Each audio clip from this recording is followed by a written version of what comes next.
Government hospital report கொடுத்துருப்பாங்களா இவங்களுக்கு அடியே பண்ண இப்போ நீங்கள் இருக்கீங்க நான் போய் கவர்மெண்ட் ஹாஸ்பிட்டலில் படுத்தேன்னா டெஸ்ட் பண்ணால் தெரியுங்களா எந்த ப்ராப்ளமுமே இல்லைன்னு சொல்லிடுங்களா கவர்மெண்ட் ஹாஸ்பிட்டல் இப்போ கவர்மெண்ட் டாக்டர் தப்பு பண்ணுறாரா 3 நாளாக ட்ரீட்மெண்ட் கொடுக்குறதுக்கு அவருக்கு என்ன இருக்குது 3 நாளா ட்ரீட்மெண்ட் போச்சா? ஆமாம் 2-3 நாளாக ட்ரீட்மெண்ட் போச்சுல இங்கே பொய்ச்சலாக போய் பார்த்தாருல பொய்ச்சலில் போய் பார்த்தாரு ஹாஸ்பிட்டலில் போய் பார்த்தாரு அவங்க 2 நாள் அங்கே தானே இருந்தாங்க அப்போது 3 நாள் அது 2-3 நாள் ட்ரீட்மெண்ட் தர அளவுக்கு அவங்க ஏதோ ஒரு இன்சூரன்ஸ் இருந்தனால தானே ட்ரீட்மெண்ட் தராங்க இல்லைன்னா கவர்மெண்ட்டுக்கு எதிராக கவர்மெண்ட் டாக்டர் இல்ல செயல்படுவாங்க காலால மிதிச்சாங்க அப்படிங்கறதெல்லாம் அதெல்லாம் உண்மையான்னு கேக்குறேன் நான். ஏன்னா எனக்கு வந்து இன்ஃபர்மேஷன் நாங்க களத்துக்கு போகும்போது எனக்கு சொன்னது இதுதான். இன்சூரன்ஸ் இல்ல அடிப்படலை அப்படின்னா 2 நாள் கவர்மெண்ட் டாக்டர்ஸ் கவர்மெண்ட்டுக்கு எதிராக ட்ரீட்மெண்ட் கொடுப்பாங்களா?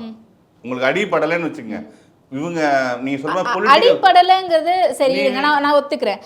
இப்படி நீங்க மாத்த கூட அடிபட்டுச்சுன்னா எப்படி அடிபட்டுச்சு அடிபட்டுச்சுன்னு கேள்வி. கை கலப்பு நடந்திருக்கலாம், கூட்டத்தை போலீஸ் வரக்கூடாதுன்னு தடுத்திருக்கலாம், அதெல்லாம் அதுல கை கலப்பு நடக்கும், சாதாரணமாவே அடிபடும்.